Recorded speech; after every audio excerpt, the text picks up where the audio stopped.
ਢਿੱਲੋਂ ਸਾਹਿਬ ਆਪਾਂ ਖਬਰਾਂ ਵਾਲੇ ਬੰਨੇ ਚੱਲਦੇ ਹਾਂ ਜੀ। ਪਹਿਲਾਂ ਕਿਉਂਕਿ ਗੱਲਾਂ ਬਾਤਾਂ ਚੱਲਣ ਲੱਗ ਪਈਆਂ ਸੀ ਵੀ ਜਿਹੜੀ ਪਾਰਲੀਮੈਂਟ ਦੀ ਬਿਲਡਿੰਗ ਆ ਬੜੀ ਪੁਰਾਣੀ ਬਣੀ ਹੋਈ ਹੈ ਜੀ, ਤੇ ਬੜੇ ਹੋਰ ਢੰਗ ਦੇ ਨਾਲ ਬਣਾਈ ਹੋਈ ਸੀ, ਬੜੇ ਸੱਜੇ ਢੰਗ ਦੇ ਨਾਲ। ਪਰ ਕਹਿੰਦੇ ਪਾਰਲੀਮੈਂਟ ਲਈ ਨਵੀਂ ਬਿਲਡਿੰਗ ਜ਼ਰੂਰੀ ਜਾਂ ਲੋਕਾਂ ਦੀ ਜਾਨ, ਕਿਉਂਕਿ ਇਸ ਟਾਈਮ ਕਰੋਨਾ ਵਾਇਰਸ ਆ। ਬਿਲਡਿੰਗ ਦੇ ਨਾਲ ਮੈਨੂੰ ਤਾਂ ਲੱਗਦਾ ਜਿਹੜੀ ਲੋਕਾਂ ਦੀ ਜਾਨ ਬਚਾਉਣੀ ਬਹੁਤ ਜ਼ਰੂਰੀ ਹੈ। ਤੁਹਾਡਾ ਕੀ ਹੈ ਜੀ ਤੇ ਨਜ਼ਰੀਆ? नहीं जी, इस गल से निर्भर नहीं कि मैं की चाहना, मेरी की समझ है, लेकिन इस वे देश के विच बहस चल रही है। देश के वैसे तो भारत की बदकिस्मती है कि इतने अहम मुद्दों नूं लैके कदे बहस नहीं हुंदी जी। विकसित देशों के विच अगर कोई घटना वापर जाती है तो उस घटना नूं लैके विचार चर्चा हुंदी है, मंथन हुंदा है, लोग उहदे ते अपने विचारां दा प्रगटावा करते हैं। एक सेहतमंद जी हैगी है पॉलिसी तैयार करने वास्ते लोग अपनी राय का योगदान पाउंदे हैं जी। पर भारत दे विच ये चलन नहीं है, क्योंकि भारत बहुत गरीब देश है, जिथे भी 33% आबादी गरीबी रेखा तो थल्ले रहिंदी है जी। उत्तों दे लोकां नूं अपने पेट की जिहड़ी अग की भुख की अग है उहनूं बुझाउण दे लाले पए रहिंदे। उन्हां विचारिਆਂ ਨੂੰ भी पता ही नहीं कि असीं अपनी कोई राय भी ज़ाहिर करनी जी। लेकिन जिमें कि दुनिया हुण एक पिंड बदलती जा रही है जी, और जिहड़े बुद्धिजीवी लोग है वो बाहरले देशां नूं देखदे हैं ते उहनां दे विच फिर विचार चर्चा हुंदी है। हुण ये विचार चर्चा भारत दे विच भी होण लग पई है जी कि जदों दुनिया एक महामारी दे नाल जूझ रही है, जिहड़े बहुत ही विकसित देश है अमेरिका वर्गे सुपर पावर जी, उहनां नूं हत्थां पैरां दी पई हुई है, हजारां लोग मर चुके हैं, लखां जिहड़े हैगे वो बिस्तरिਆਂ 'ਚ पए है, सबूतां दी प्रॉब्लम आ रही है। अजिहे हालातां दे विच जिहड़ी साडी सब तो प्रायोरिटी की होनी चाहिदी है जी, साडी अहमियत की होनी चाहिदी है। अहमियत किस गल नूं देनी है? अहमियत असीं सुंदरीकरण नूं देनी है, अहमियत असीं बिल्डिंगां उसारण नूं देनी है, या अहमियत लोकां दी जान बचाउण नूं देनी है? असल केंद्री नुकता हुण ये बणिया होया है जी। इस मुद्दे नूं लैके भारत दे विच भी जुंझ चर्चा हो रही है, विचार हो रही है जी।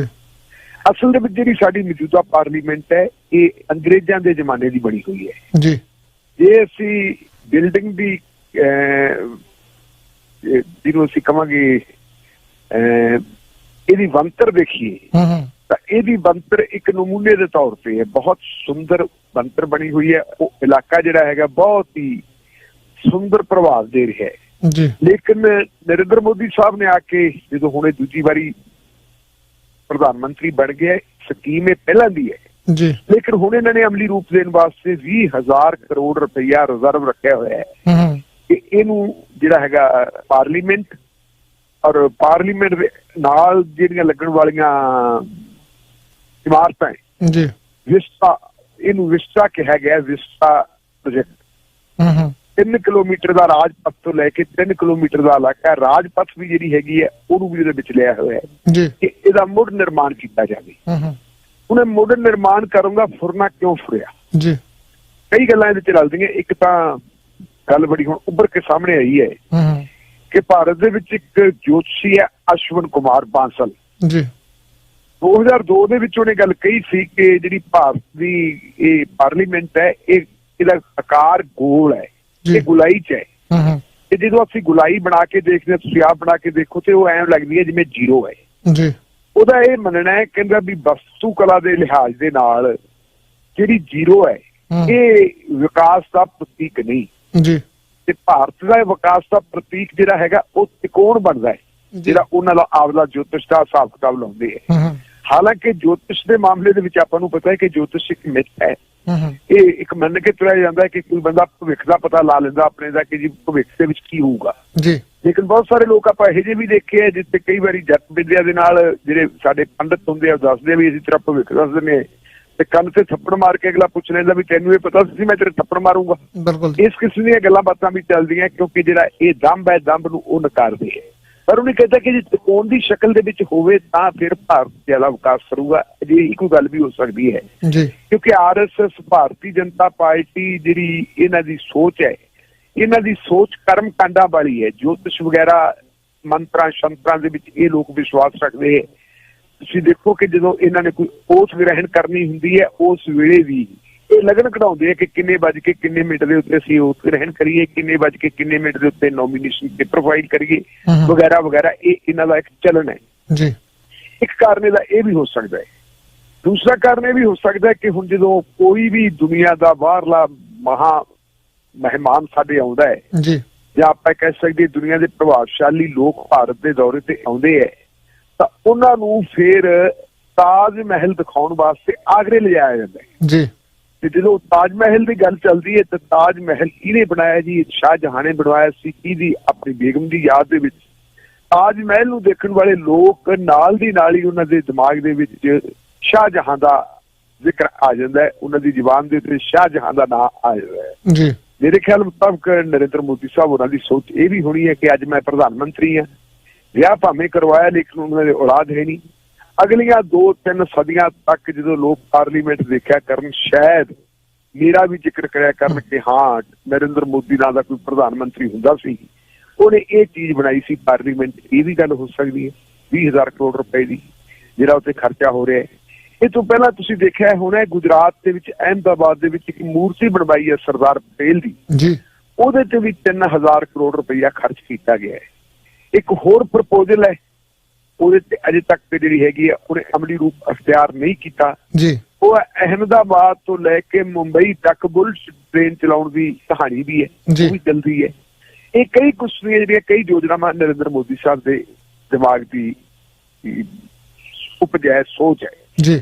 ਚਲੋ ਕਈ ਵਾਰੀ ਇਹ ਹੁੰਦਾ ਹੈ ਕਿ ਹਰ ਜਿਹੜਾ ਸ਼ਾਸਕ ਹੁੰਦਾ ਹੈ ਉਹ ਕਿਵੇਂ ਨਾ ਕਿਵੇਂ ਕਿਸੇ ਨਾ ਕਿਸੇ ਤਰੀਕੇ ਆਪਣੀ ਮੋਹਰ ਛਾਪ ਛੱਡ ਕੇ ਜਾਂਦਾ ਹੈ ਕਿ ਮੈਂ ਜੀ ਚੰਗੇ ਕੰਮ ਕੀਤੇ, ਵਿਕਾਸ ਦੇ ਕੰਮ ਹੋਣ। ਮੇਰਾ ਖਿਆਲ ਹੈ ਵਿਕਾਸ ਦੇ ਕੰਮ ਹੋ ਜਾਣ, ਸਾਨੂੰ ਇਹਦੇ ਤੇ ਕੋਈ ਇਤਰਾਜ਼ ਨਹੀਂ ਹੋਣਾ ਚਾਹੀਦਾ ਜੀ। ਸਾਡੇ ਕੋਲੇ ਵੀ ਬੜੀਆਂ ਜਿਹੜੀਆਂ ਸਿੱਖ ਕਾਲ ਦੀਆਂ ਵਿਰਾਸਤਾਂ ਪਈਆਂ। ਸਭ ਤੋਂ ਤਾਜ਼ਾ ਵਿਰਾਸਤ ਦੀ ਜੇ ਆਪਾਂ ਗੱਲ ਕਰੀਏ ਤਾਂ ਸ਼੍ਰੀ ਅੰਮ੍ਰਿਤਸਰ ਸਾਹਿਬ ਦਾ ਖਾਲਸਾ ਕਾਲਜ ਹੈ ਜਿਹੜਾ, ਉਹ ਇੱਕ ਬਹੁਤ ਵੱਡੀ ਵਿਰਾਸਤ ਹੈ ਸਾਡੇ ਕੋਲੇ ਜੀ। ਇਹ ਹੁੰਦਾ ਹੈ ਆਮ ਹਾਲਤਾਂ ਦੇ ਵਿੱਚ ਜੇ ਨਾਰਮਲ ਹਾਲਾਤ ਹੋਣ, ਇਹ ਪਾਰਲੀਮੈਂਟ ਦੀ ਇਮਾਰਤ ਬਣ ਜੇ ਕੋਈ ਮਾੜੀ ਗੱਲ ਨਹੀਂ, ਮੂਰਤੀਆਂ ਲੱਗ ਜਾਣ ਕੋਈ ਮਾੜੀ ਗੱਲ ਨਹੀਂ, ਬੁਲਟ ਟ੍ਰੇਨ ਲੱਗ ਜੇ ਕੋਈ ਮਾੜੀ ਗੱਲ ਨਹੀਂ। ਪਰ ਹੁਣ ਜਦੋਂ ਐਡਾ ਵੱਡਾ ਸੰਕਟ ਪਿਆ ਹੋਇਆ ਹੈ ਜੀ, ਇੱਥੇ ਸਵਾਲ ਇਹ ਪੈਦਾ ਹੁੰਦਾ ਸੰਕਟ ਦੇ ਵਿੱਚ ਵੀ ਅਸੀਂ ਆਪਣੇ ਲੋਕਾਂ ਨੂੰ ਬਚਾਈਏ ਜਾਂ ਅਸੀਂ ਪਾਰਲੀਮੈਂਟ ਦੀ ਨਵੀਂ ਇਮਾਰਤ ਬਣਾਈਏ। ਇਹ ਤੋਂ ਪਹਿਲਾਂ ਤੁਸੀਂ ਦੇਖਿਆ ਹੋਣਾ ਕਿ ਸਾਡੇ ਜਿਹੜੇ ਪਾਰਲੀਮੈਂਟ ਦੇ ਮੈਂਬਰ ਹੈ ਉਹਨਾਂ ਨੂੰ ਉਹਨਾਂ ਦੀਆਂ ਜਿਹੜੀਆਂ ਤਨਖਾਹਾਂ ਭੱਤੇ ਮਿਲਦੇ ਉਹਦੇ ਚ 30% ਦੀ ਕਮੀ ਕਰ ਦਿੱਤੀ ਗਈ ਹੈ ਜੀ। MP ਲੈਡ ਦਾ ਜਿਹੜਾ ਫੰਡ ਮਿਲਦਾ ਹੁੰਦਾ ਸਾਲ ਦਾ 5 ਕਰੋੜ ਰੁਪਈਆ ਸਾਲ ਦਾ, ਉਹਦੇ ਤੇ ਵੀ ਬੈਨ ਲਾਤਾ ਕਿ ਜੀ ਉਹ ਕਿਸੇ ਨੂੰ ਅਗਲੇ 2 ਸਾਲਾਂ ਵਾਸਤੇ ਨਹੀਂ ਮਿਲੂਗਾ। ਇਹ ਸਾਰਾ ਪੈਸਾ ਕਹਿੰਦੇ ਸੀ ਇਕੱਠਾ ਕਰਨਾ ਹੈ, ਔਰ ਇਕੱਠਾ ਕਾਹਦੇ ਵਾਸਤੇ ਕਰਨਾ ਹੈ? ਕਰੋਨਾ ਦੀ ਜਿਹੜੀ ਬਿਮਾਰੀ ਹੈ ਇਹਦਾ ਮੁਕਾਬਲਾ ਕਰਨਾ ਹੈ। ਠੀਕ ਹੈ, ਬਿਲਕੁਲ ਕਰੋ ਜੀ। ਇੱਕ ਅੰਦਾਜ਼ਾ ਲਾਈਏ ਆਪਾਂ ਮੋਟਾ ਜਿਹਾ ਤਾਂ ਕਿੰਨਾ ਕੁ ਪੈਸਾ ਇਕੱਠਾ ਹੋ ਜਾਊਗਾ?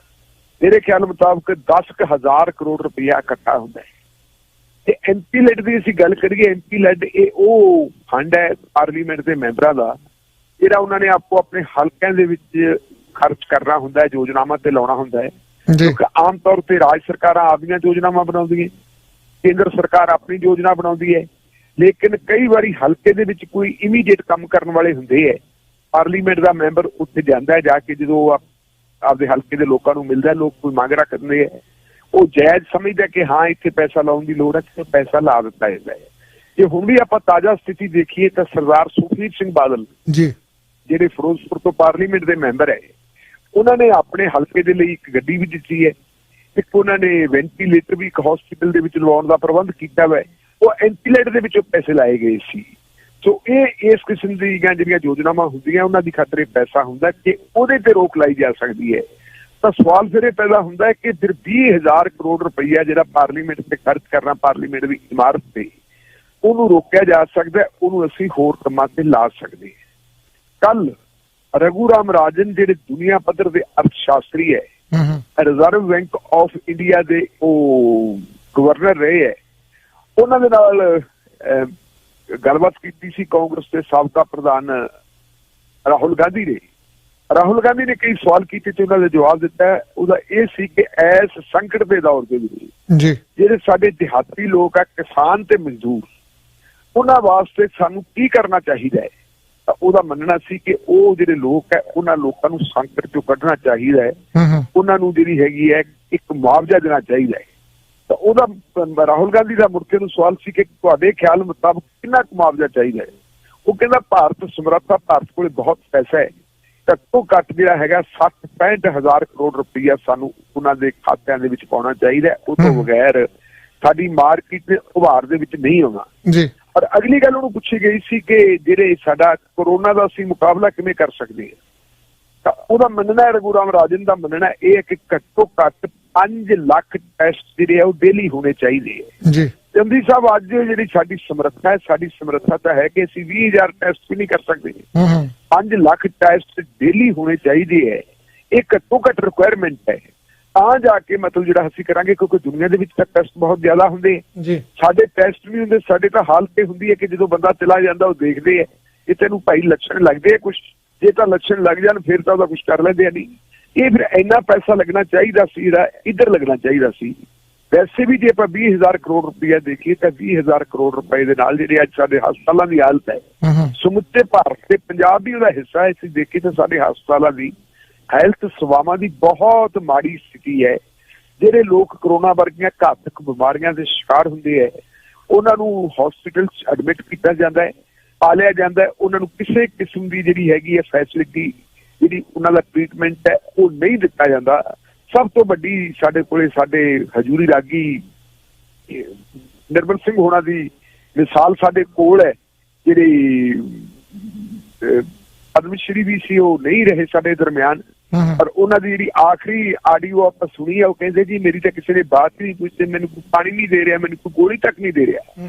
ਇਹ ਵੱਡੇ ਵੱਡੇ ਜਿਹੜੇ ਸਾਡੇ ਮਹਾਪੁਰਸ਼ ਹੈ, ਸਾਡੇ ਪੂਜਨਯੋਗ ਲੋਕ ਹੈ, ਜਿਨ੍ਹਾਂ ਦਾ ਬੜਾ ਸਤਿਕਾਰ ਹੈ, ਉਹਨਾਂ ਦਾ ਟ੍ਰੀਟਮੈਂਟ ਨਹੀਂ ਹੁੰਦਾ ਤੇ ਆਮ ਸਧਾਰਨ ਬੰਦੇ ਦਾ ਟ੍ਰੀਟਮੈਂਟ ਕਿਹੋ ਜਿਹਾ ਹੋਊਗਾ। ਹਸਪਤਾਲਾਂ ਦੀ ਬਹੁਤ ਮਾੜੀ ਹਾਲਤ ਹੈ।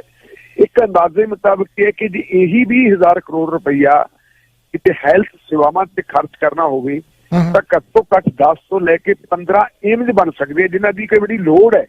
ਏਮਜ਼ ਵਰਗੇ ਹਸਪਤਾਲਾਂ ਦੀ ਲੋੜ ਹੈ ਤਾਂ ਕਿ ਇਲਾਜ ਕੀਤਾ ਜਾਵੇ। ਸੋ ਉਸ ਪਾਸੇ ਪੈਸਾ ਖਰਚ ਨਹੀਂ ਕੀਤਾ ਜਾ ਰਿਹਾ, ਇੱਧਰ ਨੂੰ ਖਰਚ ਕੀਤਾ ਜਾ ਰਿਹਾ ਹੈ।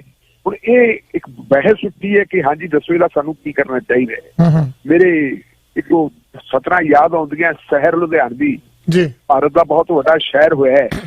ਉਹਨੇ ਇੱਕ ਵਾਰੀ ਤਾਜ ਮਹਿਲ ਦੇ ਉੱਤੇ ਇੱਕ ਨਜ਼ਮ ਲਿਖੀ ਸੀ, ਕਹਿੰਦਾ ਹੈ ਇੱਕ शहनशाह ने बना के हंसी ताज महल, हम गरीबों की मोहब्बत का उड़ाया है मजाक। मतलब ਗਰੀਬਾਂ ਨੂੰ ਤਾਂ ਮਜ਼ਾਕ ਦਾ ਕੇਂਦਰ ਬਣਾਇਆ ਜਾ ਰਿਹਾ ਹੈ। ਇਹ ਜਿਵੇਂ ਵੱਡੇ ਲੋਕਾਂ ਦੇ ਇੱਕ ਖੁਰਨੇ ਆ ਜਾਂਦੇ ਆ, ਉਹਨਾਂ ਨੂੰ ਸੁਪਨੇ ਆ ਜਾਂਦੇ ਆ ਕਿ ਇੱਕ ਇਹੋ ਜਿਹੀ ਬਿਲਡਿੰਗ ਹੋਣੀ ਚਾਹੀਦੀ ਹੈ ਜਿਹਦੇ ਵਿੱਚ ਮੈਂ ਬੈਠਾ, ਉਸ ਕਿਸਮ ਦੇ ਤਾਂ ਦੇ ਉੱਤੇ ਪੈਸਾ ਲਾਈ ਜਾਇਆ ਜਾਂਦਾ ਹੈ। ਲੇਕਿਨ ਜਿਵੇਂ ਕਿ ਹੁੰਦਾ, ਤੁਸੀਂ ਯਾਦ ਕਰੋ ਨਿਊਜ਼ੀਲੈਂਡ ਦੀ ਪ੍ਰਾਈਮ ਮਿਨਿਸਟਰ ਹੈ, ਨਿਊਜ਼ੀਲੈਂਡ ਦੀ ਪ੍ਰਾਈਮ ਮਿਨਿਸਟਰ ਜਦੋਂ ਕਰੋਨਾ ਦੀ ਬਿਮਾਰੀ ਸ਼ੁਰੂ ਹੋਈ ਹੈ, ਉਹਨੇ ਕਿਹਾ ਸੀਗਾ ਕਿ ਐਸਾ ਬਾਅਦ ਦੇ ਵਿੱਚ ਹੋਰ ਇਕੱਠਾ ਹੋ ਜਾਣਾ, ਲੋਕ ਟੈਕਸ ਦੇਣ ਨੂੰ ਤਿਆਰ ਹੋਣਗੇ ਤਾਂ ਹੀ ਸਾਡੀ ਆਰਥਿਕਤਾ ਚੱਲ ਸਕੂਗੀ, ਖੜੀ ਹੋ ਸਕੂਗੀ। ਜੇ ਲੋਕ ਬਚਣਗੇ, ਲੋਕਾਂ ਨੂੰ ਬਚਾਉਣਾ ਬਹੁਤ ਜ਼ਰੂਰੀ ਹੈ। ਜੇ ਅਸੀਂ ਲੋਕਾਂ ਨੂੰ ਬਚਾ ਲਾਂਗੇ ਤੇ ਲੋਕ ਸਾਡੀ ਡਿਵੈਲਪਮੈਂਟ ਦੇ ਵਿੱਚ ਫੇਰ ਯੋਗਦਾਨ ਪਾਉਣਗੇ। ਤੇ ਚੰਦੀ ਸਾਹਿਬ ਅੱਜ ਤੁਹਾਡੇ ਸਾਹਮਣੇ ਨਿਊਜ਼ੀਲੈਂਡ ਇੱਕ ਛੋਟਾ ਜਿਹਾ ਮੁਲਕ ਹੈ, 50 ਲੱਖ ਦੀ ਆਬਾਦੀ ਹੈ, ਉਹ ਇੱਕ ਮਿਸਾਲ ਬਣ ਕੇ ਸਾਹਮਣੇ ਆ ਗਿਆ। ਲਗਭਗ ਉਹਨਾਂ ਨੇ ਕਰੋਨਾ ਵਰਗੀ ਬਿਮਾਰੀ ਦੇ ਉੱਤੇ ਕਾਬੂ ਪਾ ਲਿਆ। ਲੇਕਿਨ ਭਾਰਤ ਇੱਕ ਵੱਡਾ ਦੇਸ਼ ਹੈ, ਵੱਡੀ ਜਮਹੂਰੀਅਤ ਹੈ, ਉਹਦੀ ਹਾਲਤ ਦੇਖੋ ਤੁਸੀਂ ਕਿੰਨੀ ਹੈ। ਔਰ ਅੱਜ ਮੈਂ ਸਾਡੀ ਲੇਟੈਸਟ ਹੁਣੇ ਖਬਰ ਦੱਸਦੇ ਹਾਂ ਕਿ ਅਗਲੇ 2 ਹਫ਼ਤਿਆਂ ਲਈ ਲਾਕਡਾਊਨ ਵਧਾਉਣ ਦਾ ਫਿਰ ਭਾਰਤ ਸਰਕਾਰ ਨੇ ਫੈਸਲਾ ਕਰ ਲਿਆ ਕਿ ਲਾਕਡਾਊਨ ਨੂੰ ਵਧਾਉਣਾ ਪੈਣਾ ਹੈ। ਜੇ ਲਾਕਡਾਊਨ ਨੂੰ ਨਾ ਵਧਾਵਾਂਗੇ ਤੇ ਨੁਕਸਾਨ ਇੱਥੇ ਬਹੁਤ ਜ਼ਿਆਦਾ ਹੋ ਜਾਣਾ ਹੈ। ਸੋ ਇਹਨਾਂ ਹਾਲਤਾਂ ਦੇ ਵਿੱਚ ਵੱਡਾ ਸਵਾਲ ਉੱਭਰ ਕੇ ਸਾਹਮਣੇ ਆਉਂਦਾ ਹੈ ਕਿ ਪਾਰਲੀਮੈਂਟ ਦੀ ਬਿਲਡਿੰਗ ਬਣਾਉਣੀ ਬਹੁਤ ਜ਼ਰੂਰੀ ਹੈ ਜਾਂ ਲੋਕਾਂ ਨੂੰ ਬਚਾਉਣਾ ਬਹੁਤ ਜ਼ਰੂਰੀ ਹੈ। ਮੇਰਾ ਖਿਆਲ ਹੈ ਵੀ ਸਭ ਤੋਂ ਪਹਿਲ ਜਿਹੜੀ ਉਹ ਲੋਕਾਂ ਦੀ ਚਾਹੀਦੀ ਹੈ ਕਿ ਪਾਰਲੀਮੈਂਟ ਆਪਾਂ ਫੇਰ ਬਣਾ ਲਾਂਗੇ, ਫੇਰ ਕਿਸੇ ਵੇਲੇ ਸੋਚ ਲਾਂਗੇ। 20,000 ਕਰੋੜ ਰੁਪਈਆ ਜਿਹੜਾ ਉਧਰ ਲਾਉਣਾ, ਉਹ 20,000 ਕਰੋੜ ਰੁਪਈਆ ਤੁਸੀਂ ਮਾਰਕੀਟ ਚ ਲਾਓ। ਆਮ ਲੋਕਾਂ ਨੂੰ, ਜਿਹੜੇ ਗਰੀਬ ਹੈ, ਮਜ਼ਦੂਰ ਹੈ, ਇਹਨਾਂ ਨੂੰ ਰੋਟੀ ਦੇ ਲਾਲੇ ਪਏ, ਤੁਸੀਂ ਉਹਨਾਂ ਚ ਤਕਸੀਮ ਕਰੋ ਤਾਂ ਕਿ ਉਹ ਪੈਸਾ ਮਾਰਕੀਟ ਦੇ ਵਿੱਚ ਆਵੇ ਤੇ ਸਾਡੀ ਆਰਥਿਕਤਾ ਖੜੀ ਹੋਵੇ। ਨਾਲ ਹਸਪਤਾਲ ਬਣਾਓ, ਦਵਾਈਆਂ ਦਾ ਇੰਤਜ਼ਾਮ ਕਰੋ, ਵੈਂਟੀਲੇਟਰ ਬਣਾਓ, ਜਿਹੜੇ ਲੋਕ ਮਰਦੇ ਉਹਨਾਂ ਨੂੰ ਬਚਾਇਆ ਜਾ ਸਕੇ। ਲੋੜ ਇਸ ਵੇਲੇ ਇਸ ਗੱਲ ਦੀ ਹੈ ਜੀ।